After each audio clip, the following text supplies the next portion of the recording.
Hey everyone, Jim Fitzpatrick. Thanks so much for tuning in this morning. If you want to win in business, start putting people first. It's that simple. Today we are exploring how Amazon's One Medical does that. As featured in the new book, All Business is Personal, One Medical's human-centered, technology-powered approach to customer engagement. Joining us to share his insights in his new book is Joseph Michelli, New York Times bestselling author and CEO of the Michelli Experience.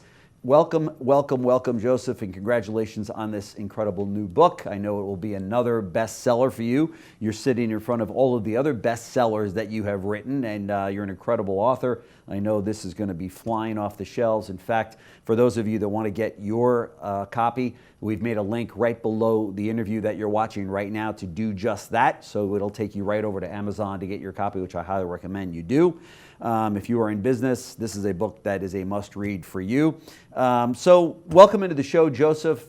First of all, to kind of set the stage a little bit with our viewers, tell us, for those people that aren't familiar with One Medical, Amazon's One Medical, what exactly is that? Well, they're not in the minority. This certainly isn't a household brand like maybe something like a Mercedes or a Ritz-Carlton book that I've written. But I had the good fortune of working with the same leaders when they were over at UCLA, when they ran Stanford Medical Centers. So I've really worked with this group of leaders over time. One Medical was started by a guy by the name of Tom Lee, who was a Harvard-trained physician who went to Stanford Business School. He ended up deciding he wanted to change primary care as we know it today, asked a lot of why questions, really changed the interaction both through technology and people started to pay a membership fee to enjoy the benefits of same-day, next-day appointments, a lot of conveniences that you didn't typically have in the traditional primary care physician experience. And from that membership fee, over time, they expanded and expanded out of their home base of San Francisco. And now they are available as an add-on to Amazon's Prime. So if you pay another $8 or so a month, you get the benefits of One Medical, which really do involve the ability to get same-day, next-day appointments, much more convenience in scheduling, and a lot of differences that I'm sure we'll talk about. But Jeff Bezos has thought of every possible area of your life, and he's going to be touching it with all of his great products. So that is amazing. So what are some of the things the things that One Medical does to make the customer and employee experience feel more human? Well, if we just think about the traditional healthcare appointment, particularly if we go back about 15 years, but I'd say there are many experiences right now that are pretty much the same. About 15 years ago, you would have to call in to get an appointment, right? You could not do that in your jammies on your time. So there wasn't the ability to schedule virtually. And this applies, a lot of the things we're going to talk about apply in automotive and retail and any kind of small business, mid-sized business setting as well. But you couldn't make your appointment unless there was somebody there to answer the phone. So beyond that, there were other barbs in the hook, if you will. You would sit in a waiting room for your appointment that you had scheduled with that person who you waited to get on the phone to schedule with. You'd get in there and you'd wait in the waiting room. And then you would go past a scale and you'd have to weigh in, which was an unpleasant pain point. And then you would sit in an exam room. You've double waiting for what reason? Why does this exist? And Tom Lee kept asking questions about why. Yeah. Why do we do this? Why do we do that? You don't need to weigh in every single doctor's appointment. Now, physical, yes. If weight is an issue, yes. But what is the value proposition of that to you as a consumer relative to dealing with a cold or flu? Sure. Right? Yeah. So in the grand scheme of things, all these things changed. And so you could schedule on a digital app that was developed by software technicians that were hired in the Silicon Valley just to build a proprietary app. You could then go in and the doctor was going to meet you within 3 minutes of your appointment, 97% of the time. And they were going to walk out to you in the exam room, walk you back, start the rapport building in that conversation.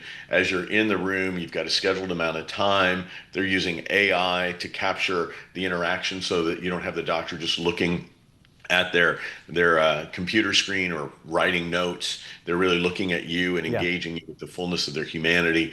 That technology enables them not to have to insert a lot of data into the medical record. They can review things for accuracy, but not have to actually create it from scratch. All of that saves them time, so they're not in their pajamas trying to finish their charts. Yeah, for sure. How does a people-first mindset impact employee retention and engagement?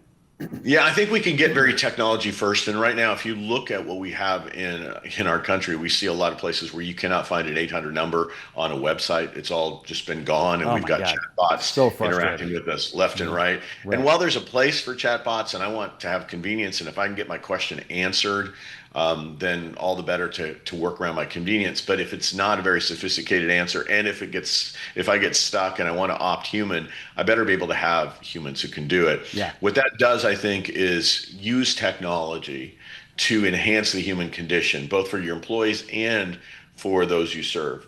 Because your employees can use that technology, to soften the load on some of the repeat tasks that are mind numbing. Yeah. Then they can also use it as a tool to improve the way they serve humans when they're face to face with humans. And it should decrease that repetitive mechanical workload so that they can do what only humans can do, which is engage us in a very different, very personal, truly personal experience. And I just make this quick point. I think personal is what you and I are doing right now. Personalization is what AI can do to understand what your audience wants to hear about, Yeah. and where they're clicking and what their views are, and how that can shape the way you make sure you provide content that's curated for them. So I think there's a value in personalization through technology, but getting it personal, face to face, and knee to knee. Yeah. Are there any common traps that companies fall into when trying to modernize their customer experience? Yeah, I think one of the biggest traps is we think technology will solve it. And what it will do is it will decrease pain points, but it doesn't increase satisfiers, or really ultimately delighters, if you will. It will get you on par with other people who are using technology to make the lives of their customers easier, but it will not cause customers to develop a personal relationship with you. Yeah. And absent that personal relationship, you lose something on the order of about 400% lifetime value. So the more I view you as a personally connected brand to me, the more likely I'm going to stick around. The more I see you transactional with cool technology and efficiencies, the more I'm going to just wait for another brand that has the same technologies who gives me a 15% discount. Yeah, yeah, for sure. How can small businesses without Amazon's resources apply these same ideas?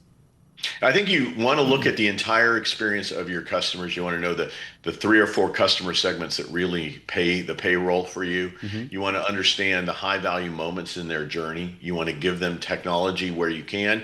And in many ways, things like AI have made it more ubiquitous. We can play in the same playing field as some of the bigger players because we have access to these tools at a relatively low cost.